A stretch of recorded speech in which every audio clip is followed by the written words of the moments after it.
My name is Josh Wrigley from East Falmouth, Massachusetts, and I'm tying with Jeff this evening, and we're going to be working on one of my favorite bait fish patterns that is the herring pattern like this, that's inspired by Bob Popovich.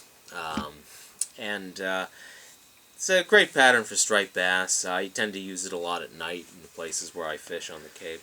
And for our materials, we've got ultra fine mono thread, tying on a Tiemco 600 SP 4/0 hook, and then I've got my various synthetic blends made of different things that include squimpish hair, various kinds of flash, super hair, DNA, other things as well. Basically, most anything I can get my hands on. And so I'm just gonna. I've already attached the thread to the hook, and I'm gonna put in the first layer of materials now here.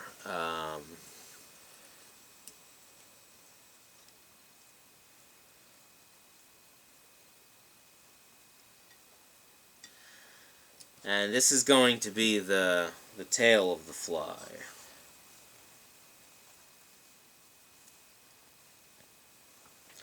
And I'm just gonna trim this for size here.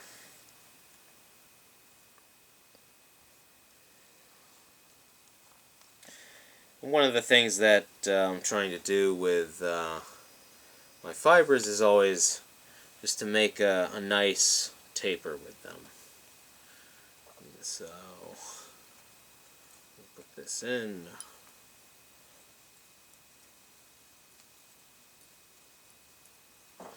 Okay.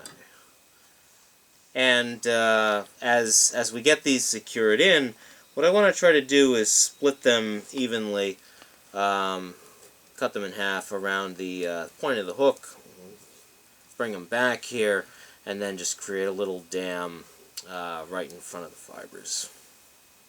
Nothing too much, because we want them to sort of have that natural resistance, but that's good.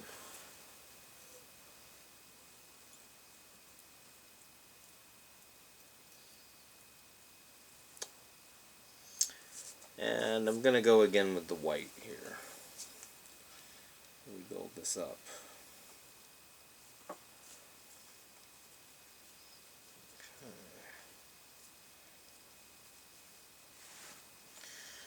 And again, I'm just gonna trim these.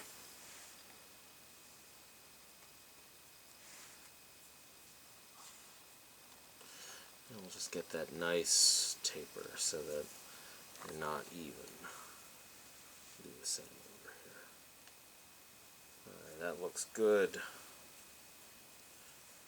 And then we always want to measure them like that. Okay. And then we're going to do the same on the bottom as well.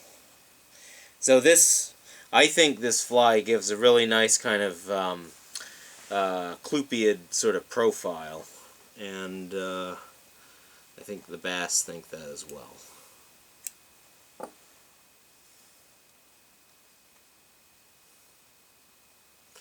And as we move closer to the head, we're going to kind of continue to shorten and to taper so that we get that nice sort of full-bodied but blunt-headed silhouette.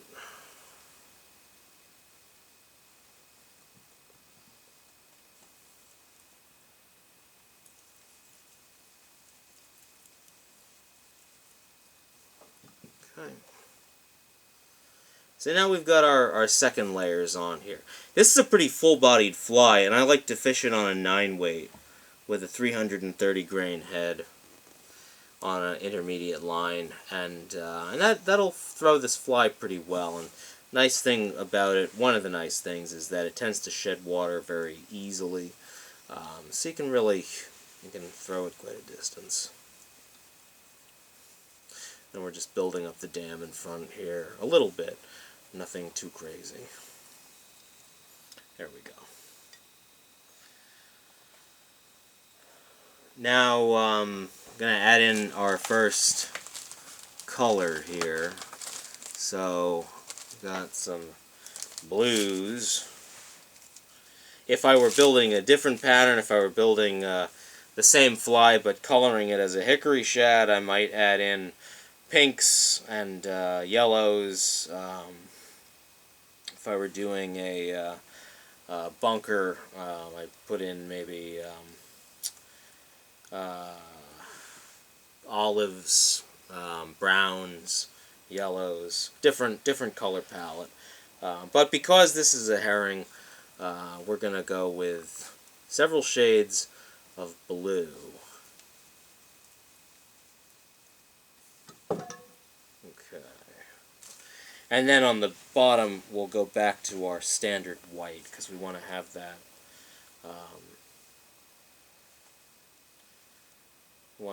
consistency of color down there. And I often use this in the dark, rather than using a dark fly, and that's been successful. I don't think the fish care much.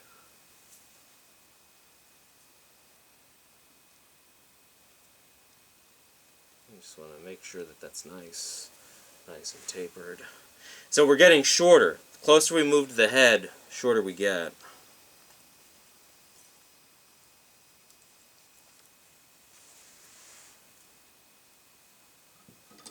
Okay. And then we'll just kind of sweep this back, and so this is very much based on the spread fly.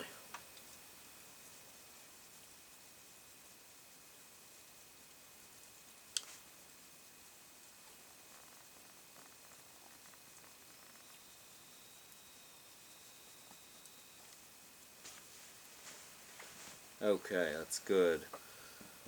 Now we'll add in another layer of blue. So as we're going, we're starting with the lightest shade, darker shade, and then the darkest shade eventually. And I forget what went into this blend, but it came out really well, and I've been enjoying using this for making herring patterns. But this is a fly I'll use all year long, regardless of whether there's any herring around or not.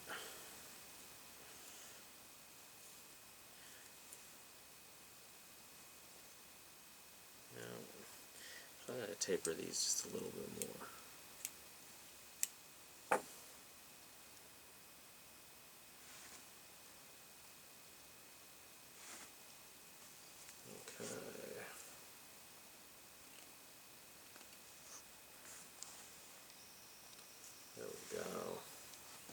Alright.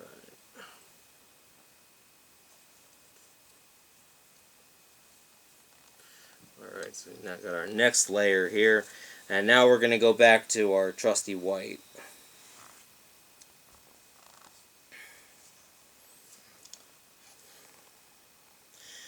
And the thickness of the materials that we're using is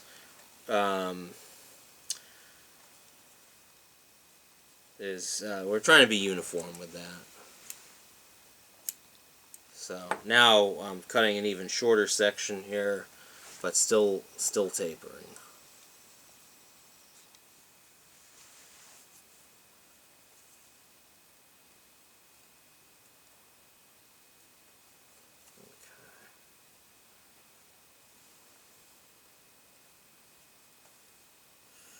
And this should turn out to be a nice full-bodied, deep-bodied bait fish.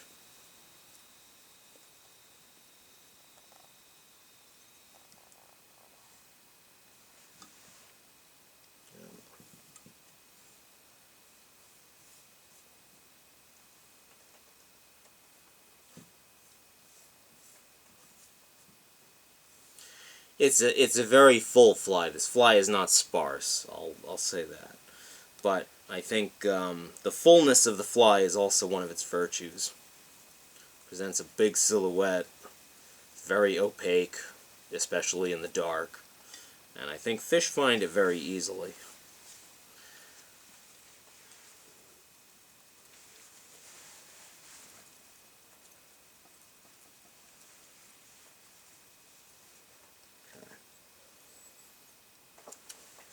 And we're going to add on our final color here, which is the back, which is pretty dark.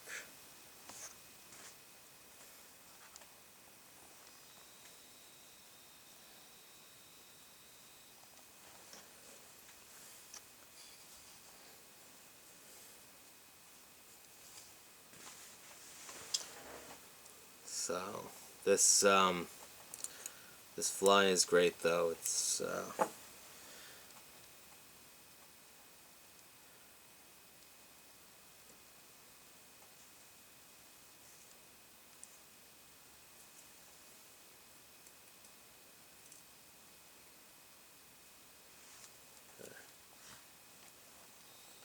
right. There's our.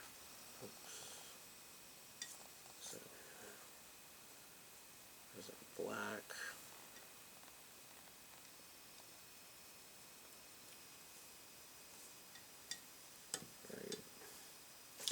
And then our final application of white for the belly.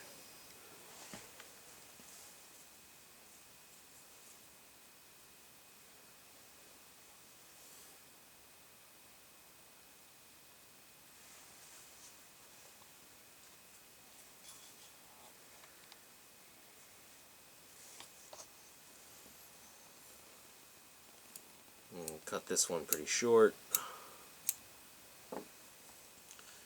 before we taper it here. And on this end too. Because the taper is going to give you that body shape. It's going to give you that silhouette.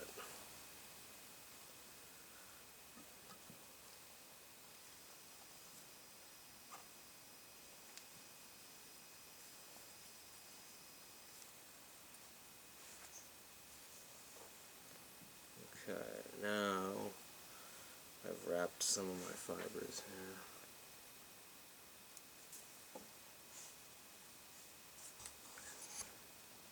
Alright, so now we've got our herring mostly assembled. Got a couple whiskers coming out here. That's okay.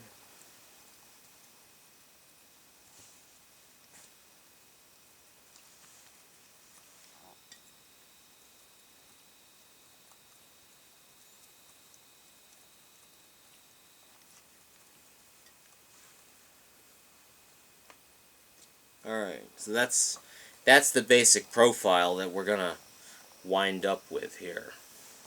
So now I'll apply the acrylic and put the eyes on.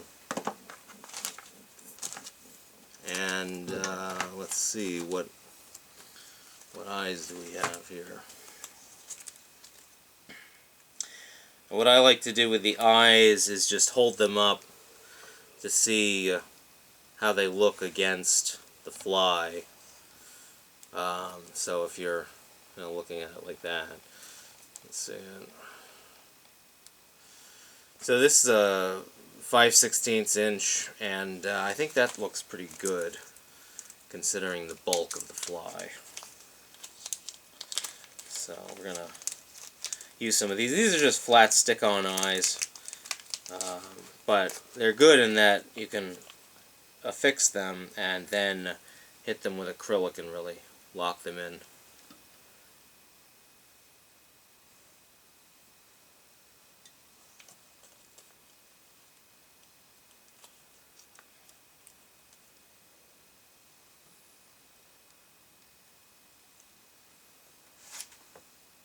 It's about even, and then we'll just do a quick whip finish here.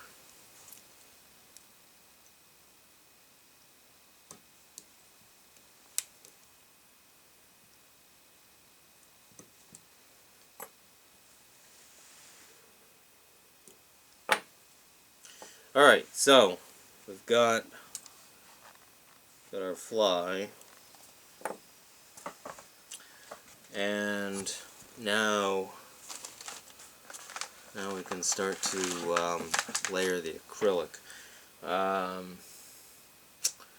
don't have anything to lay this on if it drips. I don't know if that's a problem or not. Okay. And then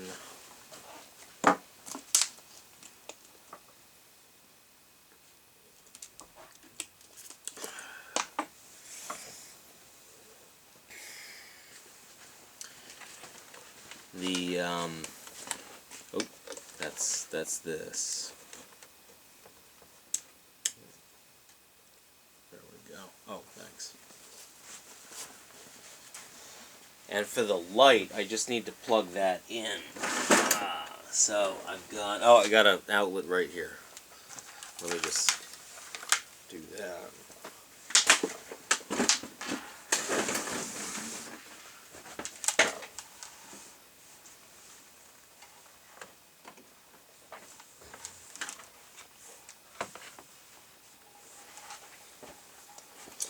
Okay.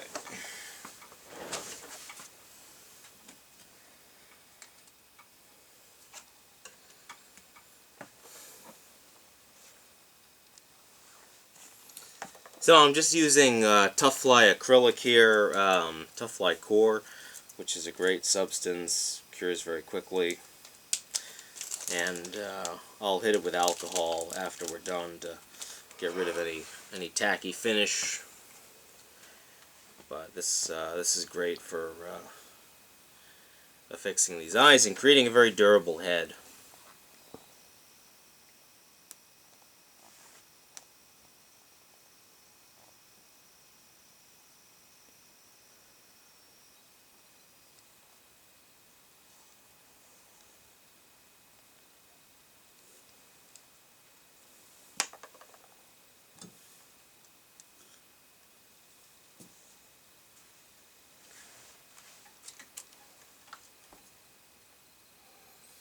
And we just let that cure.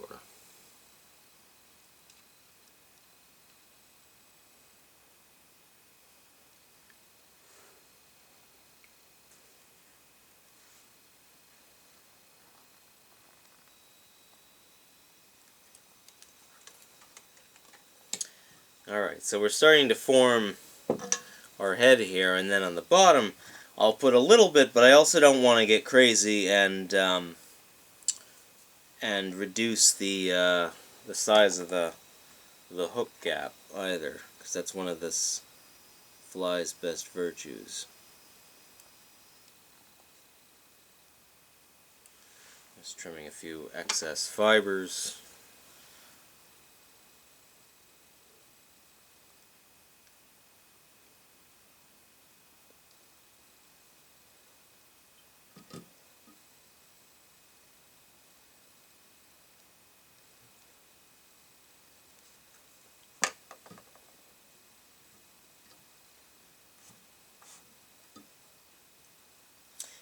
And when we set this, we can really kind of choose the angle at which we want to do that. So I'm going to choose a relatively high angle here.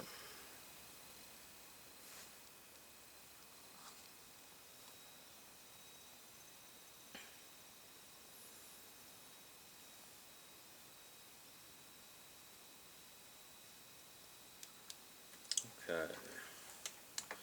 So that's set. So we got the top set and the bottom set. And the next step is just to kind of work in acrylic around the eyes. We want to reinforce this area. I'm going to put a little bit down here on the hook shank itself, locking in those fibers just in case they get exposed.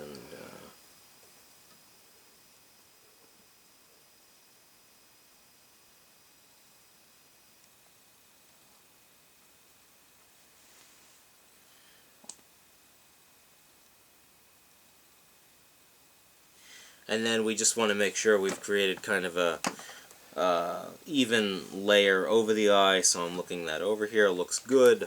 And I'm going to hit that with the light again. There's a decent amount of acrylic here, so we do want to give that ample time to be able to set. Otherwise we'll have to hit it with the light later on.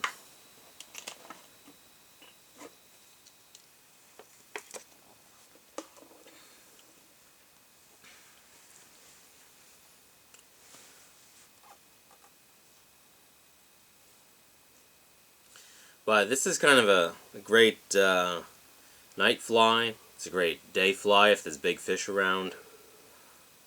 It works under all sorts of conditions.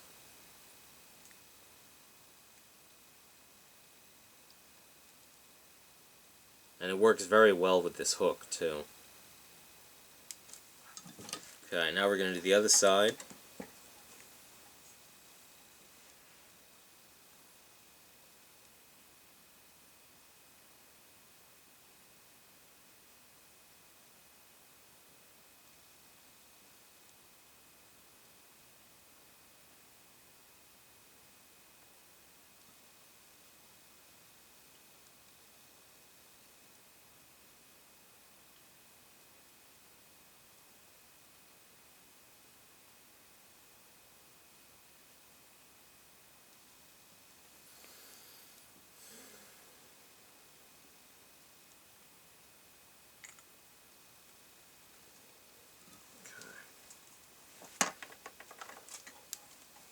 But with the acrylic, the thing that we're most concerned about is just making sure that it looks even.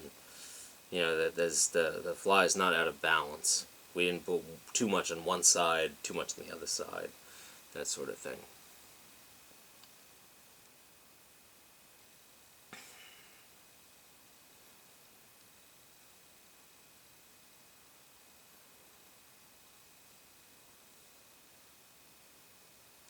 You can cast this fly with an 8 weight, it's a little bit more work. A 9 weight is ideal with an aggressive front-loaded line. I use the new striper line by Scientific Anglers that I don't know if it's replacing the Sonar Titan Intermediate, but it's very similar. Both will work well. One's got a 33-foot head, the other's got a 30-foot head. But they're 330 grains, which by AFTMA standards is an 11 weight. So if you're fishing a 9 weight that's throwing that line, then you're fishing a rod that's punching above its class there as an 11 weight.